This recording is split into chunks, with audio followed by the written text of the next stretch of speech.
So to kind of give you a little bit of the backdrop, my great-great-grandfather found a way to get 153 acres in a county that sent troops to the Confederacy. Mm. And we don't know how he did it. Obviously, with the record keeping at the time being the way that it was, we don't have a great record of how he did it. But this is what my dad said to me, Mike. He said, "Listen, I don't know how he got those acres, but I'm sure he didn't get them from sleeping in." Mm. What's happening, y'all? This is Mike D with Black Fathers Now, where we're bringing the village to the brothers. Every couple of weeks, you can look forward to a quick inspirational message or a thought-provoking guest with knowledge and wisdom, all geared towards helping you be the best father that you can be. We're bringing the village to you. Now it's your turn to do something with what you learned. All right, y'all. Let's go.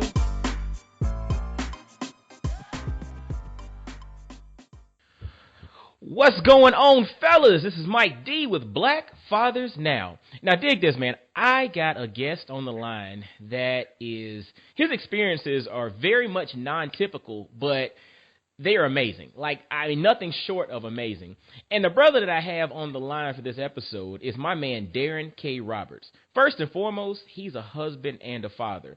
But on top of that, he's a former NFL coach and author of Call and Audible, Let My Pivot from Harvard Law to NFL Coach Inspire Your Transition. Now, Call and Audible was named a #1 new release and bestseller by Amazon, and Sports Illustrated selected the book as one of its best sports business books of 2017. Daron also serves as founding director of the Center for Sports Leadership and Innovation at the University of Texas. He created the Center for Sports Leadership and Innovation in the fall of 2014. The center is the first university-based institute dedicated to developing leadership and character curricula for high school, collegiate, and professional athletes. On top of this, he's a lecturer and executive coach. Fellas, from the Black Fathers Now family, let's welcome my man, Daron Roberts. Daron, appreciate you, man, for coming on today, buddy.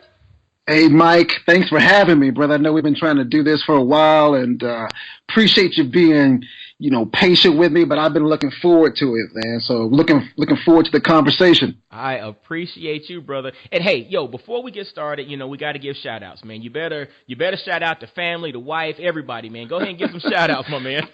Man, I got to shout out the wife, Hillary Roberts, KU grad. She's still recuperating from the Final Four loss. Then our 5 kids, Dylan, Sydney, Jack, Micah, and Delaney, they run from 7 to 11 months. So, we're blessed to have 5 healthy, wonderful kids. And, man, it's just always a blessing to have the activity in the house. It gets crazy sometimes, but it's good to have them around, man. Oh my goodness. I read your intro and everything. I'm like, forget all of that. I want to hear about these 5 kids. Like, what? In 2018, brother, 5 kids. Good Lord. Man, I've got 20 uncles and aunts. So growing up, man, I just had first cousins everywhere, and my most memorable moments from childhood were just spent with a lot of family around. On the flip side, my wife's from a really small family. And so, Mike, second date we have, we're talking about kids and how many we want. Wow. And so I said, hey, let's write a number on the back of a napkin and trade and see what we come up with. And, man, we do this over a barbecue meal in Kansas City, trade the napkins, and we both had 5. Are you serious? So, both had 5, Doc. So she was trying to get a larger family. I was trying to downsize a little bit. But, man, we stick to our goal. So we're 5 and done, brother. So it's over for us, man. Good. Wow. I guess, somebody might say 5 plus 5 is 10. Uh-oh. Okay, I'll leave that one alone. No. We're not adding them up, man. And so speaking about like growing up, you said you grew up with 20 uncles and aunts. So you came from a big family. But when it comes to your, transition and when it comes to your trajectory, let's take it back, man. You're from East Texas, right? And then Yes. You ended up with 2 graduate degrees from Harvard. Then you transition into coaching in the NFL, and now you're heading the Center for Sports Leadership and Innovation at University of Texas. What inspired that thing from the jump, man? Like, what were some of your initial inspirations, brother? Man, so at the age of 7, my dad took a map out of Panola County, which is in East Texas, showed me a plot of land. It was from 1870, and it showed 153 acres owned by a man named Bill Roberts. Mm-hmm. And so I remember my dad pointing to this map. He points back to me, points back to the map, and he said, "This is why you will never have any excuses." Okay. So to kind of give you a little bit of the backdrop, my great-great-grandfather found a way to get 153 acres in a county that sent troops to the Confederacy. And we don't know how he did it. Obviously, with the record keeping at the time being the way that it was, we don't have a great record of how he did it. But this is what my dad said to me, Mike. He said, "Listen, I don't know how he got those acres, but I'm sure he didn't get them from sleeping in." So that was the jump off at 7 for me.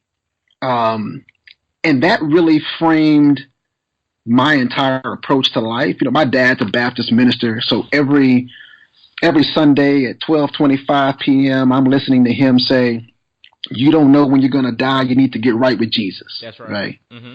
And for me, on a personal level, I would think, if I don't know when I'm going to die, right, even aside from the religious aspect, like, I need to be maximizing every minute, second. The goals that I set need to be big. I need to put some small action items behind them, because I don't know when this thing is going to stop, right? You don't know when the clock's going to end. That's so right. Instead of putting goals off into the future, let me be focused on bringing them into the present tense. And that was my mindset. I'll tell you what, I'm just blessed to have, Kurt and Gwen Roberts. Kurt, dad, Baptist minister, worked for the U.S. Department of Agriculture as a scientist. My mom, elementary school principal. So growing up, it was go to school, come home. My mom would put me through another hour of school. And then you do your homework from the school you just came back from, right? And then you did your chores, and that was it, man. So that was what I was brought up under, and that really kind of framed my work ethic. Wow. Like, that was so powerful to have an example of how your great-great-grandfather acquired 170 acres in the Jim Crow South.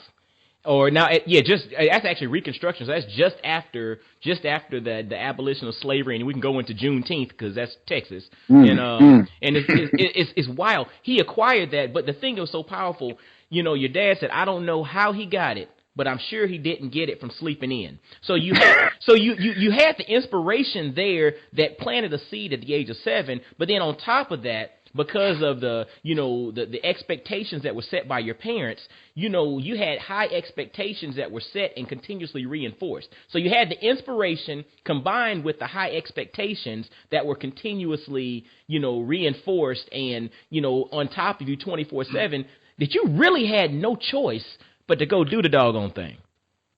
Let me tell you, my dad and he was both, he officiated in my wedding, and was also my best man. So, I give so much credit to both of them. But for him, every time I would bring a problem to him, he's like, "So what do you want me to do about it?" And not in a mean way, but he would really force me to think, okay, I want to get advice, but at the end of the day, any action that's going to take place after this moment is going to be up to me. And he would walk me through situations like, "Listen, it's great we're having this conversation. I'm going to advise you. None of this matters if you don't get up tomorrow morning and do what we talked about. Period. I'm not going to do it for you." So that was like, I remember I tried to quit a baseball team. He's like, I talked to him about it, and he's like, "Well, hey, if you want to quit, go tell the coach." You have that conversation. Right. He's like, "And in fact, before you tell the coach, I want you to call the team up in a huddle and you tell them why you're quitting." So there wasn't much room for, either playing small or shirking from your responsibility. And I really give them a lot of love and credit, because that was I see this as a man who's about to reach 40. That was a special upbringing. So accountability on top of that. So you had the inspiration from your great-great-grandfather. You have the expectations set by the daily activities. But now on top of that, this thing called accountability was set in. So therefore, by having inspiration, expectations, and the accountability, the whole notion of executing this is just a byproduct. That's it, man. That accountability piece, and it's something. Listen, I won't. The listeners out there, I'm not claiming to have any sort of ownership of how to make it work. I'm constantly struggling with how I can hold myself accountable, right? Mm-hmm. But we have to. People are so content with dreams, and I am a believer in thinking big. My dad always say, "Man, you've never seen a dream chasing itself." He said, "When you find out." Ooh, that's deep. Say that again. You've never seen a dream chasing itself. That's it. Ooh. You've never seen a dream chase itself. So he's like, "Man, I'm all for you having dreams." He said, and his big thing was micro steps. How can you convert the dream into micro steps? So you want to go to Harvard Law School. Well, backtrack from there. Talk to me about your LSAT prep. Talk to me about the way you're going to keep your GPA up. Talk to me about the organizations you're going to get involved in.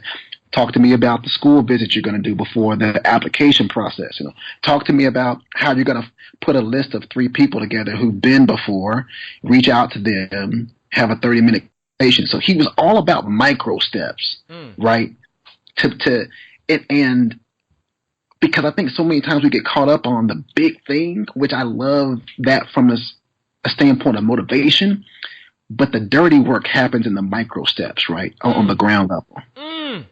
It just the concept of reverse engineering the process. Goal setting 101, you start with the end in mind, right? And that's exactly what your father, instituted or inspired you to think about. Reverse engineer, then have micro steps. But the thing that you just stated a minute ago, you've never seen a dream chasing itself.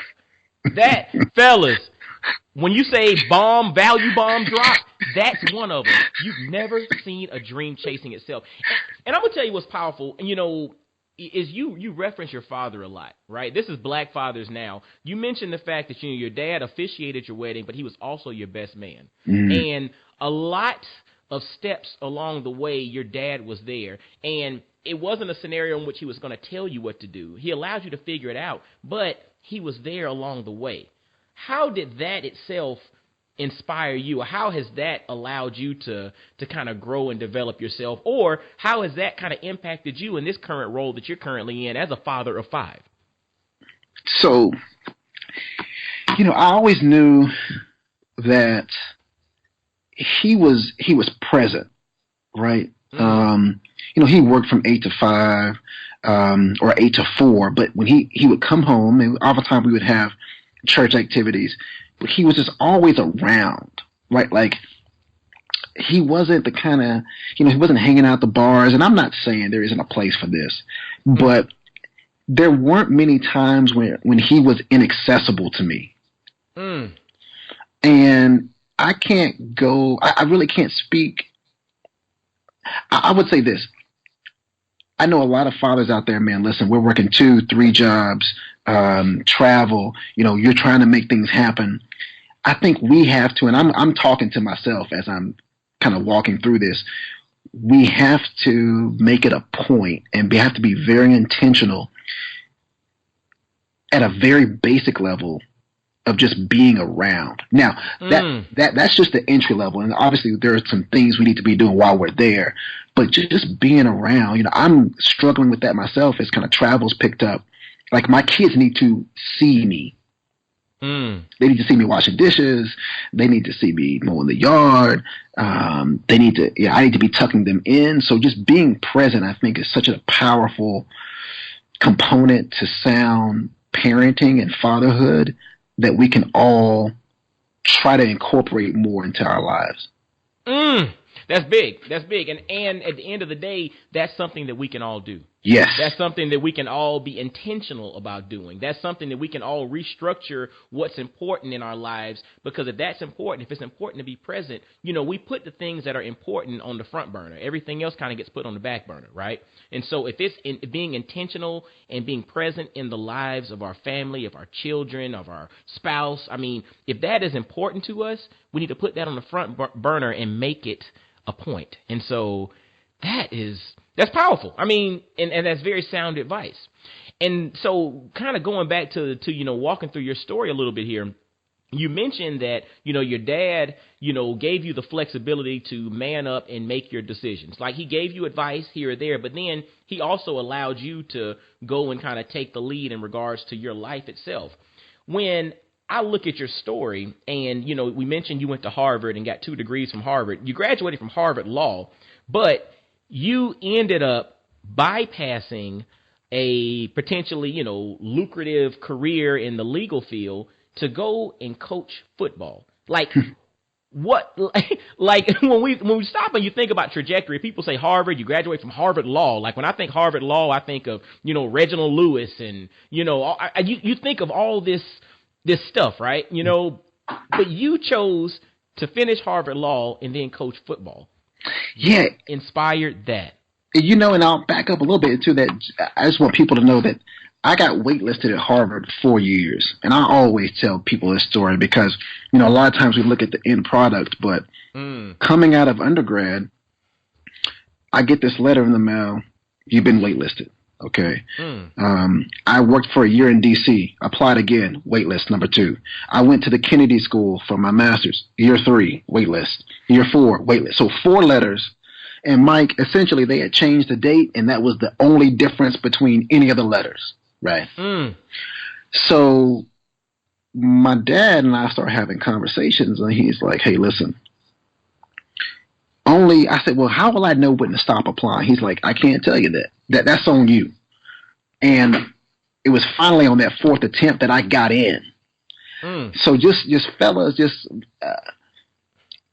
sometimes doors are closed. Sometimes they're cracked, but you can't see the light, right? It's so minuscule that you're like, man, is the door closed? Is it cracked? Is it kind of an opening? I would just encourage you just to kind of keep pressing. Because you don't know when the break will be. So I graduate, and the way I found coaching, man, listen, I was a 5'10", 160-pound strong safety in high school, no Division I offers, and that's not the way I grew up. My dad was like, listen, your ticket's going to be academics, and whatever happens with sports, God bless on that front, but you better be putting as much time, if not more, in your books. I worked a football camp, Mike, and this is the summer before I graduated, and I just loved it. And them 6th graders, I didn't know how to coach. They didn't know how to backpedal. So we were quite the tandem. And it was a South Carolina football camp. And I remember leaving that camp, heading back to law school, thinking that was the first time in my life that I did not have to set my alarm clock to get up. Wow. 72 the first hours. Time. First time. Wow. First time. 3 straight days. Every day was something different. And I just watched how these kids who wouldn't normally be friends, right? So parents don't shop at the same kinds of grocery stores. They don't go to the same kinds of churches. South side of Chicago, north side of Dallas. These kids, race, religion, there are moments on a football field where all of that goes out the window, and you just have 11 guys trying to get a play executed.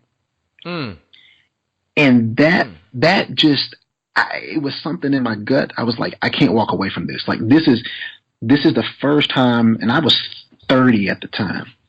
It was the first time that I was genuinely excited about something on a daily basis. So, wrote a letter to every team in the NFL.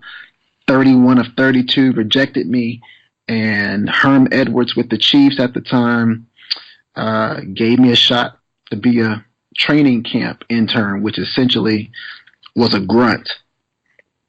Hold on. So the camp that you were running was a camp for kids, or was that a camp? Hold on. So, and fellas, because I want you all to really I want this picture to be painted for you. This is a brother who was in law school, who was working a summer football camp, right, in South Carolina? Yep. Steve Spurrier football camp, yep. Steve Spurrier football camp in South Carolina for middle school age kids, right? Yes. And he had this feeling in his gut that there's something here that I need to capture this moment. I need to capture this lightning in the bottle. Now, go back. Now, think about it. He had mentioned that going to Harvard Law School was his dream. Remember, he had been waitlisted by Harvard for 4 years in a row. So his dream, his goal, his plan was Harvard Law School. But yet, the summer before he graduated from Harvard Law School, his spirit was pricked to impact the world in another way. And he was doing it on a lower level. He was coaching middle school kids. But yet, after that, he was so inspired, he shot his shot at the highest level to the NFL. And 31 out of 32 teams said no, but there was one that said yes. Yes. Yes, Doc. Think about that. You're coaching middle school. And it's like, for me, this is so personal because I used to coach, youth football, like the super midget level, which is basically middle school level football. And I cannot imagine myself going from coaching a season of 13, 14-year-old football to just shooting letters out to every NFL team saying, hey, this is my story. I want to get down with the get down. And I wouldn't even think about that. You shot your shot at the highest level. So, yeah. And what happened? I think it's important because I also think, at the entry level, I always say, hey, just get in the building, right? I've got, there'll be students who come to me and they'll say, hey, I want to be a GM of a football team. So, okay, that's great. I've applied to a lot of scouting internships and haven't gotten any. Great. So I asked them, well, did you apply to any internships in the community affairs department of the team? And they'll say, no, I want to be a GM. I say, well, listen, you and about 10,000 other people want to be the general manager of the Baltimore Ravens, okay? You, at this point in your life, you need to find any way you can get into the building. If they've got a security job, right, as a guard, if they got a security guard job online, you need to apply for it because you just need to get into the building and add value anywhere. Ticket sales, I don't care what it is. Just get inside the building and add value. And if you add enough value, you will get the chance to migrate to where you want to be. But don't present this kind of, I've got to be like, the top scout tomorrow or bust. It doesn't happen that way. So my sell to these coaches was, listen, man, I'm not going to teach y'all anything about football acumen or coaching. I'm coming in working for free and I'm going to shut up. And in my letter, I said, listen, I'm going to be quiet. I'm going to run any errand that anyone asks of me for as long as you'll have me there, period. Because I didn't know how to coach. I wanted to be honest with them. My value was going to be in being present 24 hours a day. Your value proposition was the fact that you were going to be present 24 hours a day. Fellas, pay attention to that. Understand your value proposition. Find your way in the door and add value when you get there. Don't worry about which door you have to go in. Don't worry about what position is there. Get yourself in the door, add value, and then you have opportunities on the back end. Perform when you get there. Yeah, right? Perform when you get there, but you're not, especially for these highly competitive environments, you're not going to break in at the highest level or even at the medium level or even at the lower medium level. Like if you want to go into entertainment, coaching, acting, music, it's a coffee and copy job when you first walk in, unless you got some kind of connection, unless your last name is Belichick. You're going to be making coffee and copies, but you got to be content with that because the more you can perform those tasks, you will start slowly to get bigger jobs, bigger tasks, and then you'll eventually end up where you want to go. You know what's interesting, and that whole perspective makes me really think about how if you look at current celebrities who seem to have everything they touch is gold. Go back and look at their bio and look at how they got started. Like, I think about a comedian, like one that's on the top is like a Steve Harvey, right? Right now, I was looking. Steve Harvey has like body washes and suits, and he's hosting every show there is known to man on television, and he's doing all of this. But if you look back at his backstory, it started with him perfecting his craft as a comedian, right? Had he not perfected his craft as a comedian, none of these other opportunities would have been present. You know. Whereas a lot of us tend to want to grab everything off the front end. I want to, scratch this and scratch that. Go back and figure out a way to master something, because once you become an expert in something, then all of a sudden, it's like, for instance, you look at a professional athlete who might not be able to string a sentence together, but because he's a professional athlete, everybody wants him to come talk to their elementary school. And the thing is, he did not hone his speaking skills. He just honed the fact that I'm going to be the best professional athlete that I can be by capitalizing on that vertical. Then he has other opportunities to capitalize on the back. We have to think about that process and look back at what you're talking about there. Get in the door. Find out what you do well. Add value. And if you're good, that's going to open up other doors on the back. That's it, man. Get in and add value. And here's the thing. If you're confident that you can add value, you won't be afraid of playing the long game. If you're confident you can add value, you will not be afraid of playing the long game. Pay attention to that, fellas. I'm serious. That is, I think, honestly, when you think about a lot of folks who really have to feel the need to get it right now, I have to get it tomorrow or else, that's a lack of confidence. Yes. Because I don't believe in myself enough to play the long game. I have to put it all on red right now. This is my only shot I'll ever have. But if I believe in myself, if I understand that God's blessed me with these gifts and talents and skills, that this is not something that's going away tomorrow because he's blessed me with them, so they're with me, right? I can play the long game comfortably. Yes. Fellas, oh Lord, that's what they say, that's bars, right? You dropping bars on them today.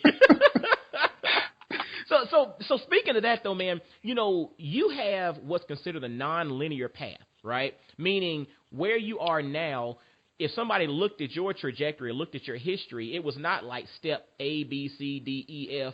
It was not like a straight line that got you to where you are now, to what you're doing now, to all the things that you're involved in now. You have what's called a non-linear path. How has your non-linear path to where you are impacted your success today? Yeah, I would first encourage a lot of the fellas out there. YouTube search Steve Jobs commencement address, Stanford University, 2005. And, obviously we know Steve Jobs, Thomas Edison of our generation. He talks about in this address that you can only connect the dots looking backwards. Right? And so we're raised to be these linear thinkers. If A, then B, if B, then C. I'm trying to, both in my personal life, but also for other people, build a comfort level with taking detours. Right? So you may have if B, then C on your storyboard. Or your planning sheet. But if there's something compelling that happens before you get to see, right? And what I mean by compelling, just to get some context, if you're going to be around challenging people, if it's a position that's going to require more of you than maybe, that you have at the moment, right? That maybe you're not necessarily qualified for. Those are the opportunities you want. I always say this, if you look at a job description and you can check off all the boxes, don't take it. Big. Don't take it. That's big. Right, and it's tough. I know, hey, there's some times where you got to pay the bill, so I don't want to minimize those situations, but if you have options and you meet all of the job requirements, it's probably a job that you don't need to take. You need to take one where you're looking at 2 or 3 of the lines and saying, I can maybe learn how to do that, or it may take me a little time to kind of figure this piece out. Go after those jobs because you don't want to walk in with the top of your head at the ceiling. Right? Give yourself a chance to be challenged. And so that's the one thing I feel like a lot of times we get into this status quo. We're just maintaining the status quo. We get the little raise or we stay in a current position and it's comfortable. We know the best route to work, right? The hours. But then you come home, you're dissatisfied, you're working on a side hustle, you're not putting enough time into it. Be comfortable with taking detours because at the end of the day, there are very few decisions that are fatal. Right? I mean, you're not going to always say, you're not going to die. That's big. You're not going to die. That's right. That's big. That's big. Think about the worst that can happen. Like I was speaking to a group, and that was one of the things that I mentioned to them, in regards to making decisions. Think about what's the worst that can happen. Really, I mean, be honest about it. What's the worst that can happen? And if you're really honest about it, can you handle it? And if you can, then honestly, that gives you the permission to take that step and go in that direction. That's so true. That's so true, man. Fellas, I hope you paid attention to that. Build a comfort level taking detours. Right, taking detours, and I want you to kind of park there parenthetically, as they say in church, park there parenthetically. Think about a detour. A detour typically puts you on the scenic route. Ooh. Hold on, let me get my pen. Hold on. I gotta write that down, Doc. Yes, a detour puts you on the scenic route. And what's the difference between a scenic route and the interstate? I'm going to leave it. I'm going to let you think about it. I'm going to let y'all marinate on that. What's the difference between the scenic route and the interstate? Marinate on that. But then also being able to find comfort and discomfort. But then also give yourself an opportunity. Give yourself a chance to be challenged. Like Daron threw something out there that was powerful. Now, granted, you have to do what you got to do, pay the bills or whatever. But if you have options and you can check all the boxes off to an opportunity, how is that opportunity going to challenge you? And if it doesn't challenge you, how is it going to stretch you? If it doesn't stretch you, how are you going to grow? And if you look at his trajectory, you look at his history, you look at the things that he's done, every step along the way was an opportunity for Daron to be stretched, which then also offered an opportunity for Daron to grow. Because if you don't stretch, you ain't going to grow. That is powerful, brother. And so thinking about all of that, man, how have these experiences, kind of bringing it back to Black fathers now, man, how have all these experiences impacted you as a husband and a father? So for me now, I created a Center for Sports Leadership and Innovation here at UT. We work with athletes and coaches on leadership and financial literacy development. I teach around 300 students a year and do some writing and speaking. And so for me now, I have 5 kids, as we mentioned at the top of the show.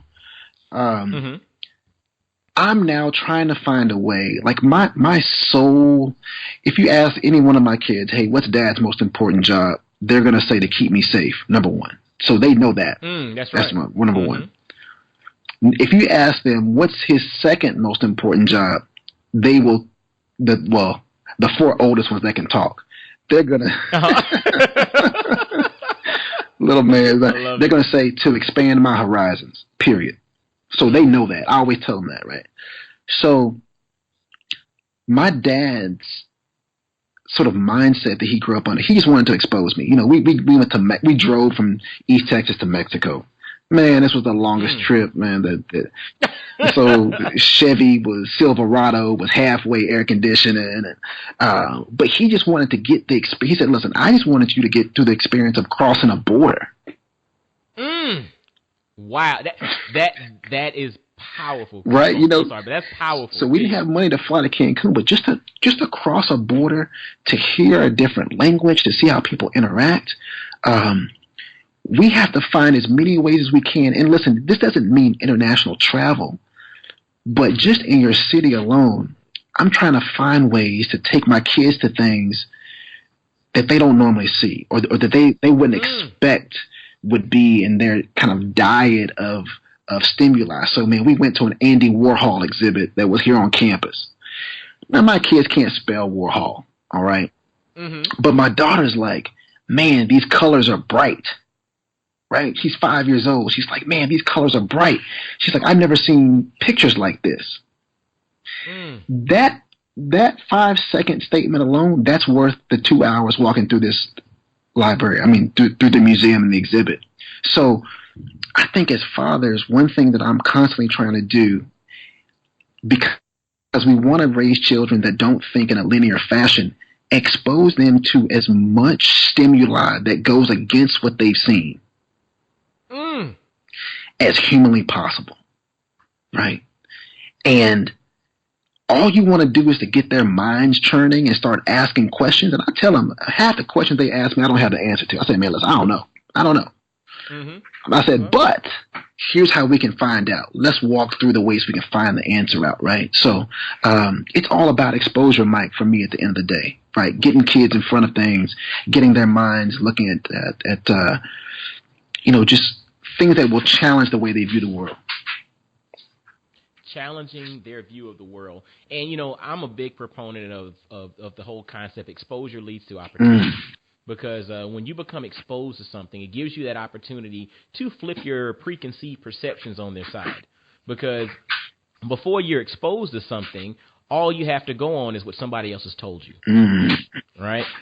All you have to go on is what someone else has told you. But the moment that you lay eyes on it, the moment that you touch it, taste it, feel it, is the moment that you have a totally different perspective, a totally different viewpoint, a totally different knowledge base of that particular entity that you're talking about. And so, to your point, man, exposure leads to opportunity. And like you mentioned, fellas, you don't necessarily have to go international for that. There's a park, there's a church, there's a festival, there's an exhibit, there's a group of people down the street that you probably never had a conversation with. Yes. Do it. Do it. Do it. Don't let anything be a barrier to you growing and developing, because once again, if you don't challenge yourself, if you don't become comfortable in a little bit of discomfort, you won't stretch yourself. And if you don't stretch yourself, you don't grow. It's true. And that's what this is all about. Oh, man. And so, part of, what you do as well, you're a transition coach. And so, for a brother who's currently in transition, right now, like what type of, what words of encouragement or what words of wisdom would you kind of drop on that brother that's currently at some point of transition in their life? So a couple of things. I'll say that for people in transition, to look at that moment as an opportunity to go big. Okay, so I'm thinking about, you take the brother who's been laid off. I know that there is a need to get a job now, but there may have been some dreams, some positions, some jobs that you sort of put on the side burner in the past that now you have a window of opportunity to really go after, right? So I think I always see sort of chasing professions, it's sort of like applying this to school. They always say, hey, put a couple of applications in at your reach school, right? Put some at the safe schools where you're sure you're going to get into, to kind of buffer yourself and to kind of give yourself a little leeway. So, number one, if you're in transition, don't be afraid to dream big throughout that transition and to go after some positions and opportunities that may not be something you think that fits with your background. I would say number two is this is the time to put your ego to the side and to reach out and get as much information from people who have done it, whatever that is. So your LinkedIn network, your contact list on the self, whatever that network looks like, you need to be getting, if it's no more than 15 minutes over the phone or a 15-minute coffee, this is the point of your life where you have to be an information gatherer. So you just want to get as much data as humanly possible in order for you to make the next best step. So, and I always tell guys, I have to tell myself this.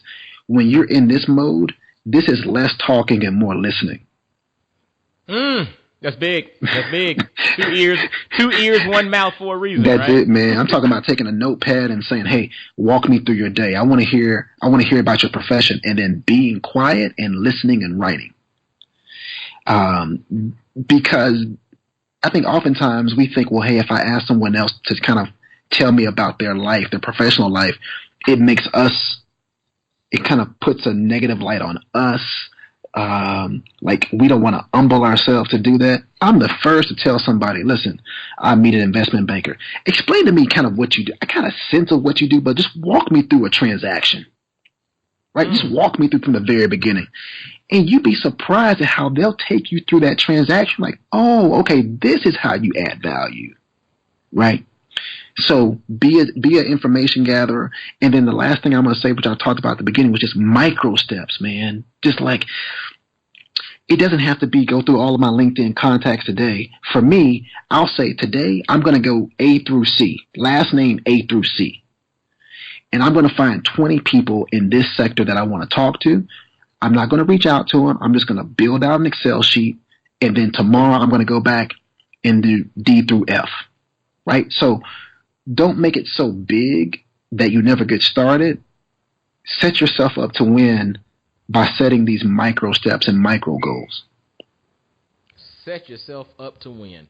Fellas, I mean, if you're in the midst of transition, take a look at the moment and realize that that may be an opportunity for you to go big, right? Dream and go after it. Remember what he said earlier, you've never seen a dream chasing itself. So he mentioned dream, but he also said you must go after it. So dream and go after it. Put your ego to the side and learn. Be an information gatherer. Collect information. We've all heard, 2 ears, 1 mouth means you're supposed to listen twice as much as you talk. That's hard for me because I'm a talker. But but I'm also a great listener too. But the thing is that's an opportunity as well. Put your ego aside to learn, and then set yourself up for success. Set yourself up for success, fellas. If you're in transition, he dropped some gems that you can put into practice right now. And Black Fathers, this is the type of stuff that we need to hear from brothers that look like you, who can speak your language, who understand what's going on. It's possible. And Mike, can I ask you one thing you had me thinking about, man? Go ahead. Make sure now, fathers, we have to cultivate the side hustle. Okay. Yes. Because we're all one layoff, one outsourcing project away from the side hustle becoming the main hustle. Mm-hmm. So you need to water that thing. You need to build it up, because you don't know on what day you walk into the office and they say, hey, listen, we're going to have to cut the department by half. We love everything you've done for us. Here's a severance package and good luck.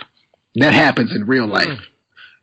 And it's so funny. You and I really didn't talk a whole lot prior to this. We connected a little bit, but you're speaking my language. You're actually speaking my story, right? Back in February of last year, I was doing pharmaceutical sales. I've done that for like about 13 years. And so the last layoff, I survived a couple of layoffs, but there was one that happened in February of last year. And at that moment, it was almost exactly like you mentioned. There was a severance package, and it was like, hey, brother, good job. You made us a lot of money and all that kind of stuff, but we no longer need your services. We're cutting your whole division. And so that actually happened with me. And so from that point, at that particular moment, I was like, do I want to jump back into this, or do I want to take the runway that's there and, go big and try to create something that's going to shock the world and change the world? And that's where the idea for Black Fathers Now, came about. That's when, Black Family Apparel, my apparel line, came about. That's when these ideas about speaking and helping folks to grow and develop and build and become the best versions of themselves, that's where all this stuff came about. Now, I'm still in the process of developing all this, right? But at the end of the day, when you mention, that transition as a moment to go big, you were talking to the Black Fathers Now family, but guess what? I'm a part of that family, and I took it to heart. So, yeah, so it was amazing how, God works in this thing, and how words are meant for some, and then they land on the ears of who they need to land on, but they also prick the spirit of who they need to prick. And so I appreciate you. No, you don't even realize how much you helped me. No, man, listen, just hearing your story, man, it's so true that I mean, we can't get too comfortable, man. You know, I've been fired 3 times from the NFL, and all of them was hey, one day everything's great, you got a nameplate, the email address keeps working, you got a parking spot. The next day they're like, you got to be out by 5. You know, this is real. But and the thing about it is, think about this, man. In 2018, Mike, Black fathers out there, 2018, man, you are one email away from having a website built. You're one email away from having a podcast launched. You're one email away from having a magazine published. I mean, man, the barriers to entry are so low in 2018.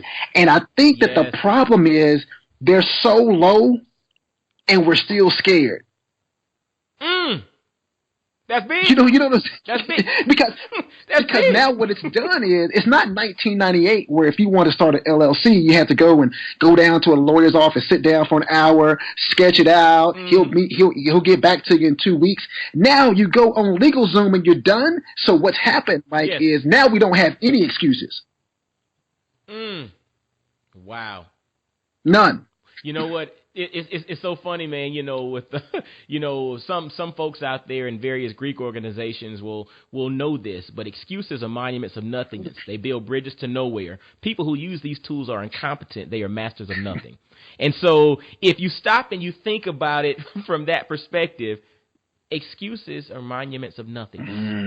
We have no excuses because at the end of the day, everything that's necessary is there in front of you. And this, you know, in this journey that I'm on, I've come to the realization when it comes to business that business in essence hinges on 2 things: execution and distribution, right? So we can complicate it and all these different algorithms and stuff. It's execution and distribution. So therefore, if you learn how to execute and execute properly, and you have proper distribution channels in place, all you got to do is plug and play. You ready to roll. And I know you got me going. I know I'm talking too much. That's the last thing I'm going to say. No, come on. No, man, dude. Look, this is my show. We can go as long as we want to, brother. This is what I want to say. What holds people back? If I had to really bring this down to the grass level, backyard of grandmama's place, what holds people back? We're fearful of not being perfect. So we want this thing to look like the final product before we'll bring it out into the marketplace and say, this is what I built. Brothers, we got to embrace the beta. Listen, you put that thing out there. It doesn't have to be finished. Right? It's not going to have to be what it's going to look like a year from now. Embrace being in the beta stage where you just want to get feedback, because the market's going to tell you more than you thought you knew about what you were building anyway. If they don't see man, this is, man, I'm running out of paper, man. I'm jotting this stuff down. I'm like, yo, this is fire. I'm just telling y'all, listen, I'm not preaching to anybody. I'm just telling y'all this is something that I've suffered from. So I've now had to, I've got an app. I'm working on an app, and here's what happens. You go to all these other apps. Oh man, they got this feature and that feature. I said, hold on, D. Let me just do this. Let me get the beta out there. See what people think. I can go back to the developer and say, hey, add this. Hey, change this. But if I wait to build the #1 app in the history of apps, I'll be 65 years old at the bar drinking Jack Daniels saying, man, I wish I could have done it. I should have done it. You know what I'm saying? And look, at that time, we won't even be we'll be like, what? The bartender be like, wait, what's an app? What are you talking about? What's an app? Embrace the beta. Look, fellas, I'm serious. Think about that. Embrace the beta. Don't worry about perfection. What do they say? Perfection is the enemy of done. It's some, Embrace the beta. Embrace the beta. Now, look, check this out. Daron and I can talk for hours. It seems like we can stay on this thing forever, and I want y'all to actually listen and get all the value out of this. So let's talk a little bit about what else you have going on, man. You have a dope podcast called A Tribe Called Yes. Any other projects, ventures, and then where can folks find the book? And then on top of that, where can the brothers reach out and get in touch? Absolutely, man. So, thanks, Mike, for giving me the opportunity to do that. So I've got a podcast, a tribe called Yes. And what I do is bring people who are enemies of the status quo into the tribe, and we talk about how do you get from point A to B, right? How do you make sharp pivots and transitions? So, I hope that some of the folks in the Black Fathers Now community will come over and give us a listen. So a tribe called Yes. My book called an Audible, which is a story of my pivot from law school to the NFL. That is available on Amazon. We were fortunate to be named by Sports Illustrated as one of the top sports books of last year. Pick up a copy. Would love to get your feedback. And I'm going to tell you how to get in contact with me online at Coach DKR. So at Coach DKR, Twitter and Instagram. I'm just Daron K. Roberts on Facebook. Obviously, Daron K. Roberts on LinkedIn. Man, reach out to me. I'm not just saying this. People say, hey, reach out to me. You don't ever hear back from them. Reach out to me. I would love to get your thoughts, tidbits. I'm constantly in note-taking mode, man. So anything that I can learn from you, I implore you to share them with me. And I hope to be able to connect with you in the future. Fellas, his info will be in the show notes, but at Coach DKR on IG and Twitter, and at Daron K. Roberts on Facebook and LinkedIn. And definitely his book, Call an Audible on Amazon, Tribe Called Yes, the podcast. I mean, literally, man, just search Daron K. Roberts, and he's going to pop up. And that's Daron with one R. Daron with one R. And you search Daron K. Roberts, and he'll pop up just about any search engine, man. And the brother's doing powerful things, and I really appreciate you taking time out of your busy schedule with the wife and the 5 kids and the Center for Sports Leadership and speaking and the book. And I mean, just everything that you have going on, brother. I really appreciate you taking time and sharing it with the Black Fathers Now family. No, Mike, thank you for having me on. And thank you again also just for adding this kind of value to our community. Yes. You could be doing a lot of different things given your skill set, but the fact that you're giving back by sharing these conversations with brothers who are looking for, ways to get better, I appreciate and applaud you, man. So I thank you for having me on the show. Man, I appreciate you, man. And, I guess, fellas, what did y'all think about that? That was awesome conversation with Daron K. Roberts, man.